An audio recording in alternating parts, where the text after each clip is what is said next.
All right, what's going on, guys? Welcome back to another edition of Talking Shop. I am your host, Cooper Trinkle with Prep Baseball Indiana.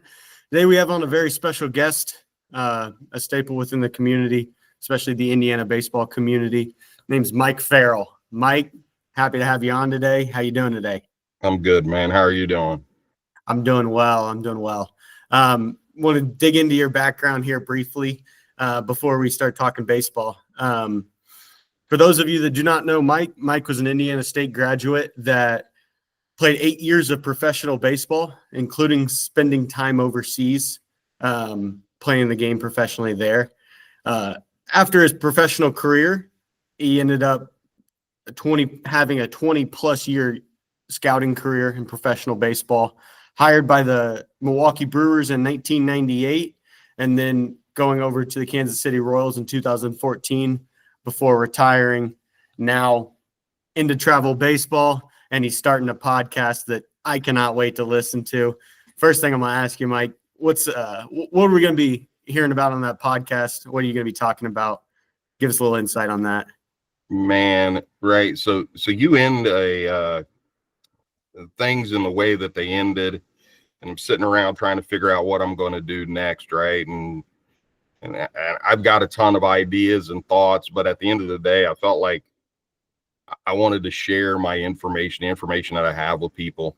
So we're going to talk baseball, not so much from a professional perspective, although that has to come up in some manners, more the amateur space.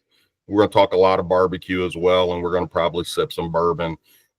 In the meantime, while we're doing all that, like, I'm sure we're going to talk about golf because it's become a passion of mine over the last few years. So we're just going to sort of put it all together, and it came out as the B Spot podcast, talking, barbecue, baseball, and bourbon. Nice.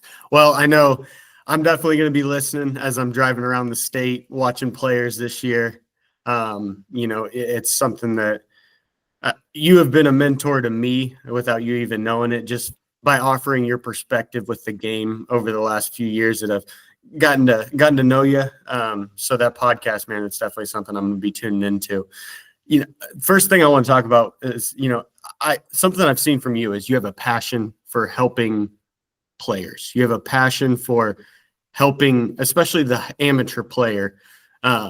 And you coach travel baseball. And as long as I've known you, you've been in the travel baseball world to some capacity. Talk to me about, coaching travel baseball. Why do you enjoy doing that? Well, first of all, let me say this. Like, I appreciated the kind words. That's very kind of you. I scouted you, right? I watched you play. I got to watch your brother play. What I hope people, and I know that there are people who don't recognize, was that there was a way that you played with an exuberance and an excitement that drew me to you, right? Your brother was probably a little more tooled up, right, than you. Like, he had a couple tools that were loud. You played with an exuberance that I appreciated, and so watching you bring that into this now, I think it's good for the baseball community as a whole. But it's also been good and enlightening for me. Like, I really believe, and my hope is that that you say you got some things from me. I get things from guys all the time, right? Like, we talk a lot about new school and old school, and this idea that it has to be one or the other. I'm not sure that it has to be. You had a little bit old soul in you with some new understanding, right? You know what I'm saying? I'm trying to not be put out to pasture at this point. You know what I'm saying? But at any rate, like, dude, I do travel baseball because I like kids. I like working with them. I believe I have a chance to have an impact. It happens to be that I love the game of baseball. And so inside of loving the game of baseball is an opportunity for me to have some form of impact. Now, I won't say that when I started, that's the reason why. Like, part of the reason I did it was because I wanted to understand them better, understand how they moved, how they ticked, why they saw things the way they did. Um, and I've said it to people before who I'm sure have said, Mike, you're crazy as hell. Like, if it were me running an organization, I'd have as many of my scouts inside dugouts as often as possible, a little bit for them, a little bit for the kids. But I just think we would understand where they're at more often than not if we spent more time actually with them. You know what I mean?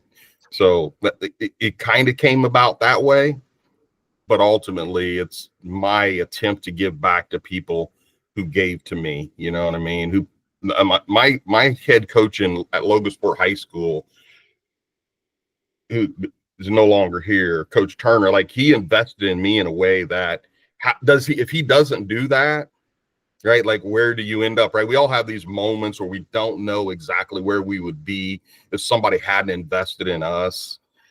So this is my way to hopefully present the information that was presented to me well before me.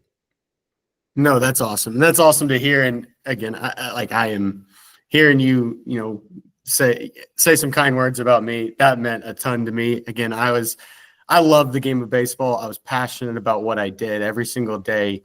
My mindset was, I'm going to work harder than everybody else. And to a point, it helped me make up for some lack of tools that I did have, right? But like that passion to me is not lost.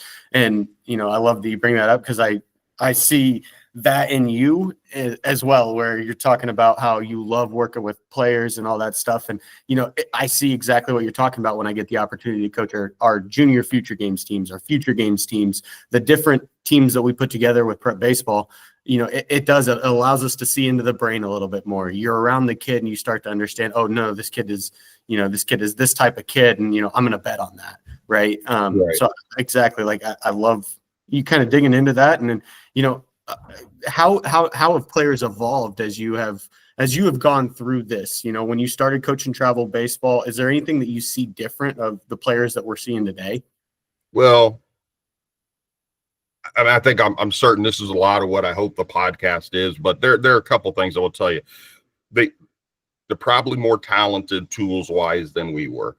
They also have more information at their fingertips than any point in time in history. And because of that, it would be akin to me teaching hitting, right? But for the record, I want to be clear, if anybody wants to dispute, like, I could actually hit, Coop. So, but yeah, I did my research. You were a two-way guy at Indiana State. Having said that, you don't want me going to teach 18, 19, and 20-year-old kids how to hit, because I don't have enough information to do that. Well, where they're at now is they're grasping, and they have so many pieces of information coming at them, the ability to get onto any platform at any point in time. And whether it be, as a scout, I'll just tell you this, as a scout, I didn't pay a whole lot of attention to this feud going on between Teacher Man and Fry Daddy, right? Like, I didn't know what this was. Like, now I got all this free time, or whatever, seemingly free time, and watching that thing go, I'm just like, man, there's a lot of argument going on about just the bases. And the truth is, probably the answers in general in life and in the game are somewhere in between, right? So they have all this information, and they love to train. Here are my concerns currently. Everybody loves to train. I'm concerned because I don't believe we compete as well as we need to. And now the reasons for that are, they're probably a variety of reasons for that. I don't think the game is worse, as I hear people who are my age say the game is worse. I don't necessarily think the game is worse. I think they're more talented because of the training, and their ability, from a skills perspective, not a tools perspective, from a skills perspective, are lower because we don't practice enough, right? We don't have time to do certain things. We don't understand. But every year, something that I would tell you that I can't recall happening with 17-year-old kids, we have to start basically at the beginning again of how to run a double cut, right? Something as simple as a double cut, something as simple as base running. So now some of that's paying attention to detail too, right? But some of it is, it's just because we just don't do enough of it. And because we don't do enough of it, the game, and in particular, the kids suffer more. That's probably what I see. But certainly from a talent perspective, I think they're certainly more talented at any point in time, and in particular in Indiana, right? Like, I think we could argue Indiana over time. I like to believe that myself, Mike Shirley, guys who've been around, we had a hand in the game improving to some extent. Jay Lear, I could throw him. We can throw everybody out. Like, there have been a lot of guys, I feel like, who've helped progress the game in this state. 100%. And we are blessed with this, in this community, with people like yourself, that have seen the game from multiple perspectives, that can offer things that a lot of people cannot, right? And on top of that, having Graham Park, right in our backyard, where Sure. From the age of 8, some of the best players in the Midwest are traveling to our backyard to compete against our kids.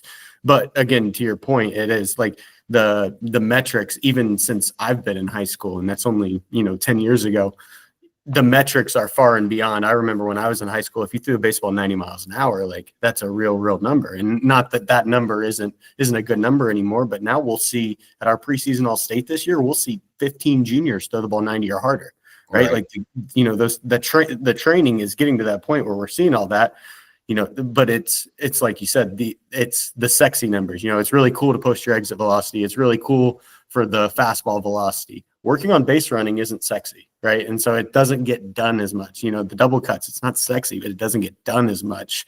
And I definitely see what you're saying from that perspective. And it's, it's parts of the games have advanced and parts of the games haven't. And I think that's kind of the evolution of the game as a whole, I'll finish kind of this topic with, if I could put you, Mike Farrell, you're the president of travel baseball. Is there anything that you would do to change to make travel baseball better, make this circuit better? Man, okay, so I think about these things, and I don't know that I can make the circuit better, because there are certain things that you can't do. I understand that you can't do, but here's one of the things that what has happened over time is we have select teams who sort of go gobble up the dudes, which I understand, right? Because they're thinking of it on more of a national level. From a personal level, I think of it more like, how do we have good players playing good players in our area consistently, so I'm trying to think of how to say it, because when travel baseball started, man, it was all about, we're going to play against better players. We're going to play against better players. We're going to play that. That was it. Then at some point it moved, and we're going to play against better players. But if we're being honest now, and I'm just being honest, pool play often isn't great. It's not as good, certainly, as it was. Like, in an ideal world, here's what would happen. It's which one is it? Is the MPL or one of the tournaments that they run, that is run at Graham Park? Like, you play 5 straight games, and each one of those games is that you better strap on, right? Yep. The NPL for sure. I would like to somehow get back to something that is much more similar to that. I understand why we do it the way we do it, but I would love to get back to that, in part because I think there are certain things in kids that we're not fostering. So, for example, we're not fostering guys to become leaders of teams. We don't foster, it's difficult to foster something that resembles a culture, right? It's difficult to foster how to be a good teammate and what that looks like. It's also partly, if we're being extremely honest, like, as a coach, I would say it to my guys, and Ahmad Duff and I would have these conversations, and I said to him one day, you want to know why I didn't say some of the things to you I should have said? Because I wasn't different than other coaches. you're the best at what you do in center field. So here's what I do. I sort of cut off what I need to say sometimes because I don't want you to get mad at me and decide you want to go play for somebody else. So we don't, right? And in that process, I didn't do him as a service, right? And so, I mean, there are a lot of things that I would, I don't want to say change, but that I would like to improve. I would love it if, when we discuss parents, if they could learn how to just give the proper energy to their child and allow, however that happens to happen, just allow the coach to coaching. And when he decides to look at you, just don't have anything to say, to just be there and supporting, to allow him to struggle, right? We need to figure out how we're going to, how can we figure out a way to make guys, not make them, for them to struggle more often. We take the struggles away most of the time now, right? We all know this. We're part of the problem. Part of it's because we don't know how to fix it, but those are things I would like more. And I'd like for guys to practice a ton more. Yeah. Oh, 100%. How do you know what I mean? No, and just because it's the training aspect is how you get better at the game. I always tell parents that are asking me, what does my kid need to do to play at this level? I was like, well, my first answer is you need to be good enough, right? And how do you become good enough, right? It's about being around, competing against players that are as good or better than you, on top of practicing your game, right? And so I love where you talked a little bit about, we need to make kids struggle. Because it is like, I look back through my career and the times that I struggled were where I grew the most. For you now, I want to throw the scout hat back on you. When you're evaluating a high school player at the very beginning of your evaluations, obviously you are looking for, who are the most talented players, right? But talk to me a little bit about those initial evaluations, those in-home meetings, like trying to figure out the makeup of a player. How important is that in the evaluation process? I mean, for what I did, it was probably the thing that they valued the most, was the ability to understand the makeup of the player. If I'm being brutally honest, like my evaluation, I like to believe that my evaluation mattered. But we're also in an area where area scouts matter less. That's just me telling the truth. Like what mattered for us was the ability to understand the makeup, the uniqueness, the family history of that family. For me, though, any initial evaluation sort of began, and this is the last few years in which I really did it, with me trying to do stuff like put the watch down, put the radar gun down, and just watch baseball. What happened over time in this game was we're going to continue. And I'm not foolish enough to tell you that I think that it should go away or that it's going to go away. But I sort of felt like it was time for me to go back to my roots of like, just sit down and watch players play for a little bit. Like, can he run or can he run? Does the speed play, right? We've got guys who are average runners using a guy like Jim Edmonds, who's probably maybe more of a 55, but could legitimately play center field, right?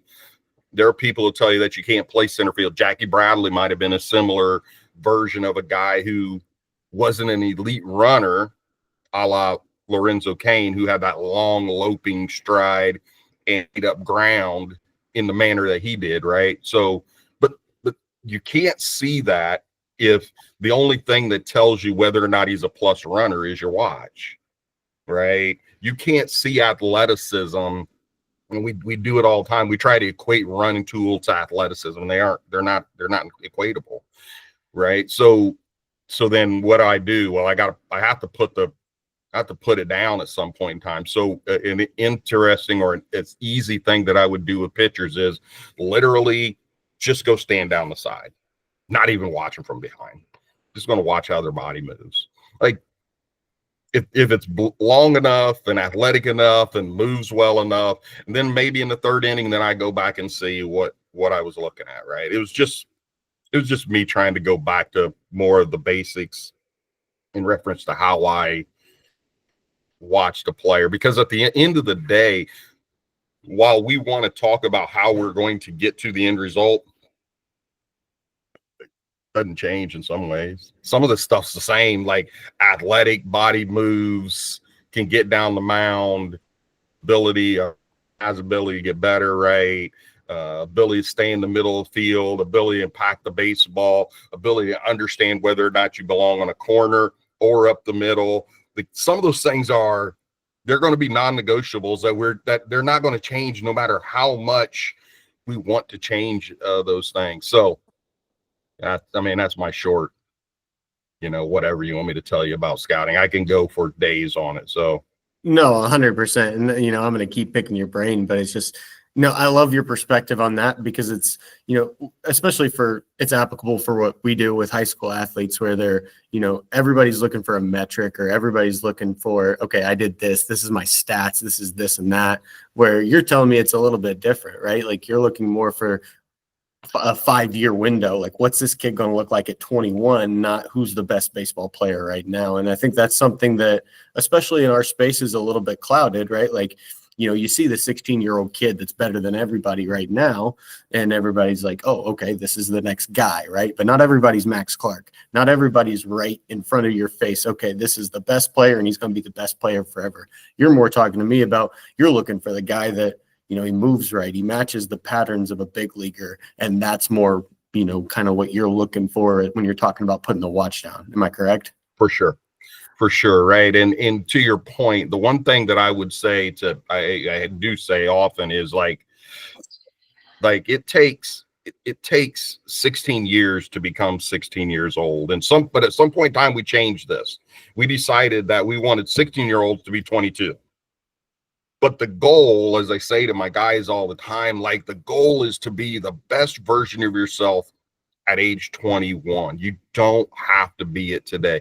I understand why you want to be. And I get when you pick up the phone, dude, I'm telling you, for the record, doing this whole thing, God bless you. The amount of time I put in is, I'm like, whoa, this has got a lot. My social media time has gone through the roof, right? And I can pick it up and I can see anything I want in reference to baseball in a matter of a moment.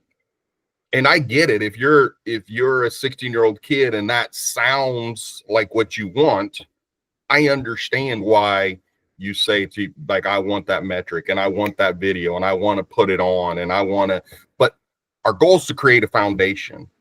And the foundation then is, we want to create it so that it doesn't have to be torn down. So I got to tear down the foundation and rebuild it, right? I screwed you up. We want to build the foundation such that when he goes to the next person, that person puts another building block on, such that the next person puts another, such that when he gets to college, somebody puts a building block on to get the person to the place they're trying to get to. We're often trying to skip steps, man. We do a lot of step skipping. Yeah, absolutely. And again, we've talked about at the age of information, there's a lot of good information out there. There's a lot of bad information out there. At the end of the day, that's, for me, looking at, guys like you getting into the travel ball space and being able to coach kids at a young age, that's where it's invaluable, right? Because you can offer those kids the ability to kind of decipher that information, right? No, this is not necessarily what you're trying to do. This is what, and stuff like that, as you're kind of mentoring these kids, or as kids are starting to move into the draft year or the year that they're able to get recruited, what are some piece of advices that you have for those players of, interacting with scouts, interacting with college coaches? What kind of advice do you have for guys as they go through that process? I mean, the first one I say is be where your feet are. Something that's been told to me many times, like, just remain where your feet are and do your work today. Like, you can't, if you can't do that, when it comes time for you to step up and have to take that swing, like, it's a harder swing to take. Be a good teammate. I'll tell you, I say this all the time too, because we get so self-absorbed and consumed that we we put so much pressure on ourselves for the next at bat that you can remove some of it from you if you just celebrate everybody else, right?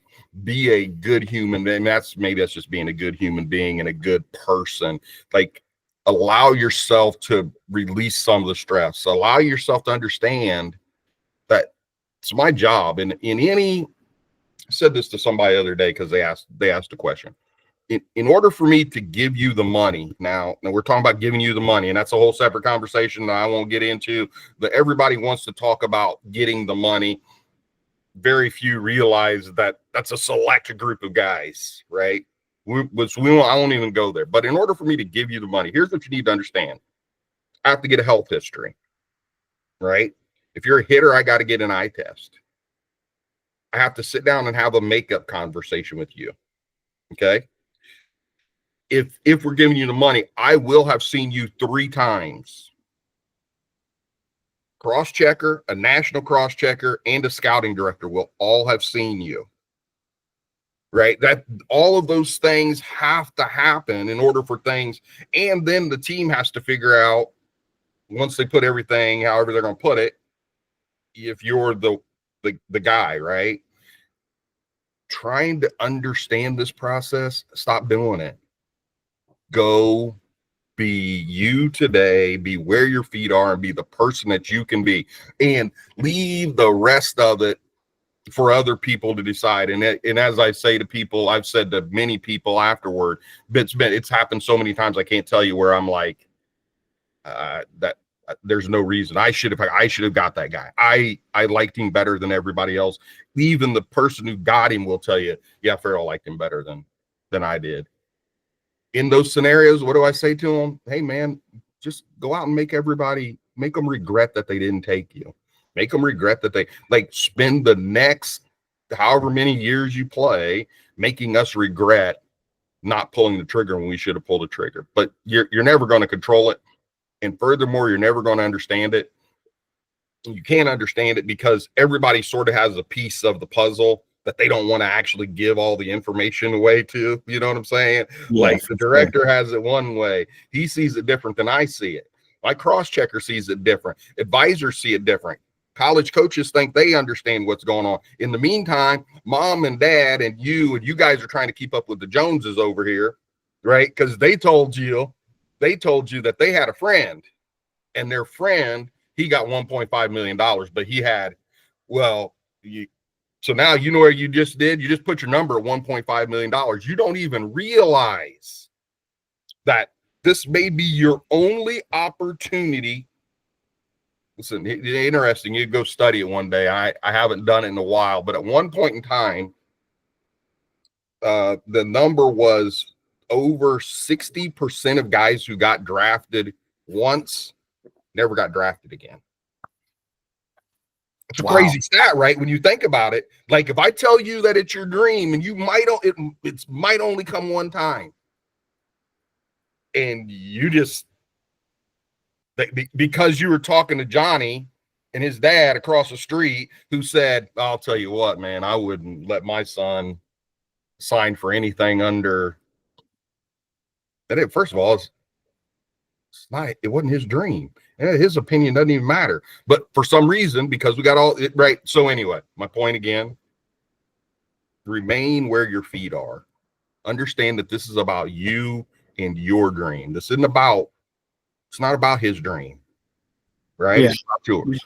Completely. And the old adage, the comparison is the thief of all joys. Like, it's so applicable in this situation because people got to realize, like, so many things got to line up for that spot to be given to you, for you to earn that spot, right? You talk about the draft process, but I could equate it to the recruiting process as well, where, I'll have players come to me of, why did X school not recruit me? Well, they don't need a guy in your position in this class. It's not that they think you're a bad player. There's just not necessarily a fit for you in this class. Right. And so, the draft process seems very similar to me. And, so many things have to line up. You have to have a good eval on the kid. Your cross checker likes him. Your director likes him. The spot has to line up in the draft where the money fits. There's always big debate, whether you sign out of high school or, you should go to college. Do you have any take on that of, what if you had a player going through the process that, could go to college or could play professionally? How do you start to decipher whether they should take that professional opportunity or it's better for them to go to college? I think there are two things to keep in mind. Well, I shouldn't even say that. There's a dozen things to keep in mind, but a couple that come to mind for me now. And what I refuse to do for everybody is decide that for them. I think for everybody, it's an individualized decision. We can use, just because he played for me, we can use Griffin Tobias in the conversation. I had several conversations with Griffin. Griffin wanted to play professional baseball. Everybody can say he's wrong. Why? It's what he wanted to do.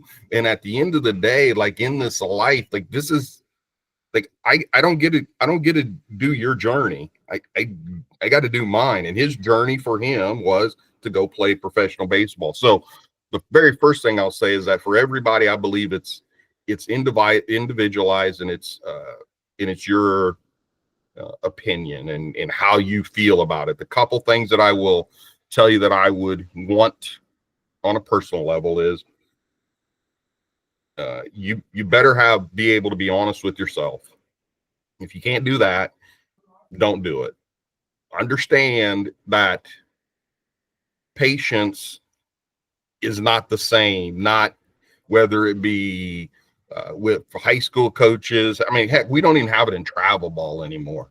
Like we have the number of times that we're talking about a kid not being any good at the age of 15.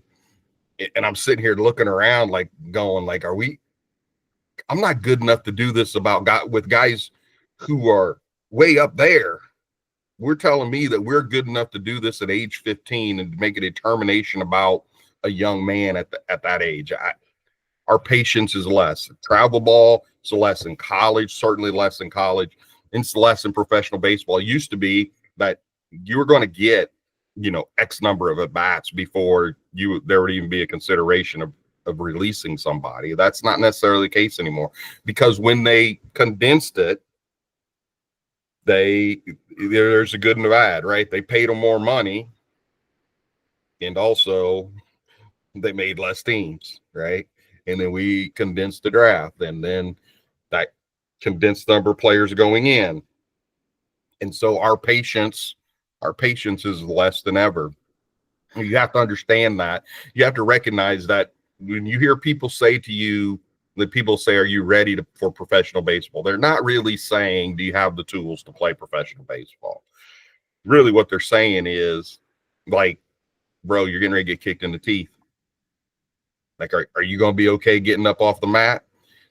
We all have a time for us. I was in AAA, and you're a step away from being a big leaguer, right, dude? Like that's what it is. And so I'm in AAA, and the first game of the year is in Indianapolis, in fact, and win the first game of the year. I'm like, this is not that hard. Like, I don't understand. What are you guys talking about? What's the big deal? I then lost my next 9 games in a row. I didn't lose 9 in a row with a couple, like, no decisions. I summarily got my butt handed to me for 9 games in a row. I can tell you that moment, whether it be for me in AAA or for somebody much earlier, like, it's coming. And I promise you, there were plenty of days I didn't want to go out and do running when I knew what the end result of my running was. I was going to be backing up third again. You know what I'm saying? Like, I'm good with that. I'm good with getting a ball back from the umpire. Like, let me take a break. You know what I'm saying? It's coming, and you just got to understand, are you ready to handle that struggle? Yeah, no doubt about it. And, I love a lot of what you went into there. And, you're talking about, it brings me back to what we started with the makeup part of the evaluation, and just hanging around you, Blake Hibbler, Phil Wade, some of the guys that have really helped me doing this. Something that's always stuck with me is, you got to figure out the brain. You got to figure out the brain. And, that brain is what's going to tell you if they're ready to play professionally, right? Like we talk about Griffin, and, Griffin's one of my all-time favorite competitors to watch. That dude stepped like he was 6'6" and threw the baseball 105 miles an hour, no matter if he had his best stuff or he didn't. And again, you also talked about, I love where you're talking about patience, right? And something that I've learned throughout my time evaluating high school kids is, I've been bitten a couple of times where I've seen that projectable body, that good mover at a young age, and he doesn't quite have the metrics, or something's not there yet. And I don't follow him like I should. And there's a quote that I heard been used by multiple people, but it's, when you're evaluating players have the right to get better, right? Like, when you're evaluating, this kid is going to get better. It's just your determination of how much better can he get. But I love where you talk about that with patience, because again, I've caught myself in that too, where it's like, why is this 16-year-old kid not throwing 88 right now? Like, why is it not 88? Like, oh, I'm disappointed. It's like, no, dude, like, what's it going to look like at 21 years old? And absolutely. And the patience key is, it can be applied to everything, not even just the draft prospect, but also, the recruiting process. And it's something that I think is gold, man. Like, so as you talk about kind of the draft process and the way you see players evolve, I want to segue this into talk about some of the great examples of some players that maybe you saw earlier in their career, or you saw them as a 16, 17-year-old that ended up blossoming further than what you thought they would. And there are a lot of those guys. I had a kid, Kevin Sims, who ended up going to Wright State. Kevin was 6'3", 6'4", and at the point in time, and I just use him as an example. And I have so many, like, you think about being blessed in this space, like, I forgot part of the reason the podcast happened, right? I forgot how blessed I am, and I felt sorry for myself for a little bit. But as I turn around and I look and I think about hanging out, I was hanging out with Tucker Barnhart when he was 15 and 16, right, in the dugout. Lance Lynn, to this day, being the best competitor that I stood on a high school field with. But Kevin Sims is a 6'4" kid who he really wanted to hit, and I was 100% convinced he couldn't hit. I was 100%. But I liked Kevin, so I said, "Hey, Kevin, which is something I've done on many occasions. I'll tell you what you get. You get as many swings as you earn this year."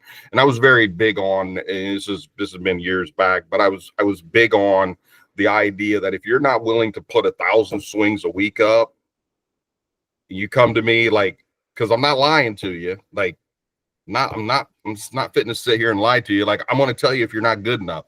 But Kevin, if you take the swings, I'll give it to you. Kevin ended up being a right fielder, signing as a right fielder at Wright State. I was convinced he was a pitcher only, and I just watched him. Dude, he just went to work, right? And so I was proud of Kevin for that. I can go on and on and on of guys, some names that we've heard of, and some names. Casey Krause was an example of a guy who's older, who ultimately didn't even decide to play Division I baseball, but made himself into a Division I talent level shortstop with his work ethic, with just going to grind. Now, at the end of the day, it was interesting with Casey, because at the end of the day, like, he decided there was something bigger for him. And I say it to guys all the time, like, it doesn't have to be baseball. It is for me. But I don't expect everybody to love baseball like I love it, but love something. Like, be passionate about something. Have something that you're willing to say, my passion and my grind intersect, right? Like, where is that place? Like, where is that? And wherever that is, damn it, go do that and do it as hard as you can, right? I just think we make better people if they can find something that they're passionate about. Again, like I said, Casey's wasn't that, but then there are groups of guys that I've watched over time just got, I could say Sammy Bachman, watching that transformation from a guy who was a non-strike thrower, not really confident young guy, to, throwing 101 as a junior, with the two other pitches I went with it were as ridiculous as the fastball. Like, that was work ethic and effort and passion and desire and all those trait terms that we use. This is because he loved the game that much. And Luke Albright's a guy who you guys know is in the Diamondback system, and I've had Luke forever. Garrett Burhan, guys who there's a common theme generally for those guys, which is that they do work, right? Nolan Watson, elite worker, right? Elite passion, elite grind guys. Like, those are the guys who are ultimately figuring parts of this out. No, 100%. And it's, work wins, and where it's those guys that, they perform above your expectation levels. For me personally, those are some of my favorites to watch, right? Like, Sure. You proved me wrong once, that's fine. I'm your biggest fan moving forward. I'm going to believe in the work ethic, the passion, everything that you have going on. But the special ones have that God-gifted ability with that work ethic, right? Like, I think of Max. I'm blessed to be able to be around Max throughout his off seasons. Ability, I get to see him on a daily basis. That is a dude that he works. He works. What you see on social media is not fake. That is Max. That is how he works, and that's the passion that he has. And I kind of want to segue that into, who are those special players that you've seen come through that you've had a chance to scout with that special work ethic mixed with the special talent? Well, I've said several of them. Tucker was unique. Drew Storen was a unique one. Like, he was an undersized guy, right? Like, but what Drew had was like this unwavering belief in himself, right? Jared Parker, to this day, the single best high school performance I've ever seen was Jared Parker in 33-degree weather or whatever it was. It was, I know people think I'm lying. It was literally sleeting into our backs behind. Yes, it was sleeting into our backs behind the fence, with Jared out on the mound directly throwing 99. And we're just like, and I'm literally looking, I'm like, this is the best thing I've not seen anything done better than watching Jared Parker that day. And then I can go on and on to I remember seeing Chad Billingsley over in Ohio and thinking, how talented he was. I can go back because of the East Coast Pro. Mookie Betts was on our team in the East Coast Pro, right? The East Coast Pro that people talk about. And so Mookie Betts was on our team at the East Coast Pro. And I remember being in the draft room afterward. Mookie was a little fella. He still ain't big, but Mookie was a little fella. Like, and it was thin, and the bat was almost getting knocked out of his hands, right? And it took special, like, what they did to take that body, that frame. It was special. The one thing Mookie had was, it was boundless energy, and he had bat to ball skill. But he wasn't like, when you watch Mookie, like, he didn't have a bunch of sevens on the board. He did have elite hand-eye, and he was an elite athlete, not in the sense of straight line run, but he was an elite athlete. So I think about guys like that, and I can, and if I start naming the guys in the East Coast Pro, you're talking about Sonny Gray and David Price and Tommy Hunter, and I can go on and on and on of guys who stood in that. Stood in the dugout when we were down there as well. So, I've seen a lot. No, I love your perspective on it. And, you've included a ton of really, really good nuggets for kids to understand. And, some things that I've taken away is just, that work ethic and that passion, as you couple that with that unwavering confidence, right? The self-belief, not necessarily arrogance, but the fact that, that with your preparation, you're going to go get it done. Like those are guys that they tend to get better. They tend to figure it out. They tend to maximize their abilities.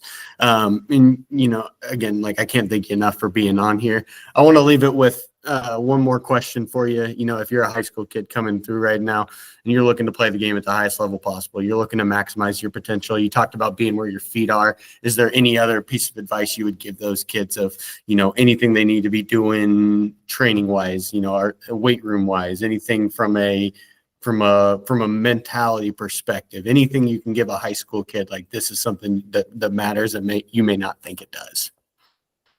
So the one thing that I said it to you earlier, it may be the single greatest piece of advice we could give anybody that nobody thinks about. Like honest self-evaluation is, I can't tell you. And let me combine that with putting people around you who've had enough success that they're okay with telling you the truth, right? If we put too many people around us who haven't had that kind of success or who don't have that ability yet to feel like then they don't exactly tell you the truth.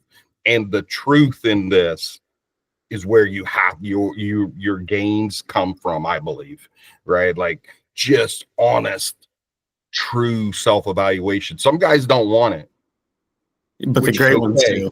You know what I mean? But the good ones. Absolutely. Here's the thing about this. We have all these conversations about new school and old school. And when I was younger, my dad would say, I'm going to tell you, you guys are nothing like we were. Like we were way tougher. And then I get older and like, now I'm saying it to guys and realizing that my dad was probably right, except for one thing, not the good ones. The good ones are still the same. The good ones still understand that grinding is mandatory, right? They understand that. The good ones, they understand like what all of this is. And so, and maybe they don't even understand all of it. All they know is that like, I'm going to put one foot in front of the other today and try to get better. Right. And so anyway, those are just my thoughts on it. No, but it's just, again, it's great perspective for everybody listening to this. If they're listening to this, they care about the game of baseball and they want to improve. They want to reach their potential. And so obviously, hearing it from a guy like you that's as respected as you are, it's gold. It's gold, man. Well, I've picking your brain here for the last hour has been the best part of my day. I could sit here and talk baseball with you all day. Again, you don't realize how much you've taught to me within this space. And I think, it's